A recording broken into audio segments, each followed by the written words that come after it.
રાજકોટના જામનગર રોડ ઉપર પીજીવીસીએલ દ્વારા કરોડોના ખર્ચે માધાપર અને બેડીનાકા સબ ડિવિઝનની નવી કચેરીઓ બનાવવામાં આવી છે। અંદાજે 4 થી 5 કરોડના ખર્ચે તૈયાર થયેલા આ બિલ્ડિંગને 2 મહિનાનો સમય થવા આવ્યો હતો, છતાં હજુ સુધી ઉદ્ઘાટન ન થતા કોંગ્રેસ દ્વારા વિરોધ કરવામાં આવ્યો।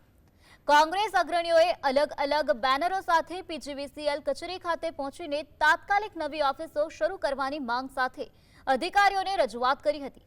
આ સમગ્ર મામલે પીજીવીસીએલ અધિકારીએ જણાવ્યું હતું કે સિવિલ કામ પૂર્ણ થઈ ગયું છે, પરંતુ અન્ય નાના મોટા કામ બાકી છે।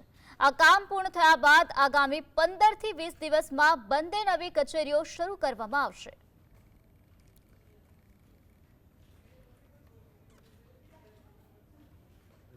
માધાપર અને બેડી નાકા સબ ડિવિઝનની જે નવી ઓફિસ બની રહેલી છે તો એ ક્યારે ચાલુ કરવામાં આવશે એના માટેનું એક આવેદનપત્ર આપવામાં આવેલું છે અને એઓએ જે આવેદનપત્ર આપેલું છે એના અનુસંધાને અમે બાકી રહેલું કામ ત્વરિત પૂરું કરી સિવિલ કામ તો ઓલમોસ્ટ અમારું કમ્પ્લીટ થઈ ગયેલું છે।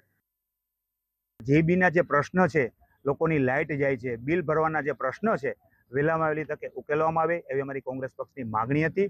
પણ આજ સુધી આ બિલ્ડિંગ તૈયાર કરવામાં આવ્યું છે અને 5 કરોડના ખર્ચે આ બિલ્ડિંગ તૈયાર કરવામાં છે, પણ આ તંત્ર નિર્ભર છે।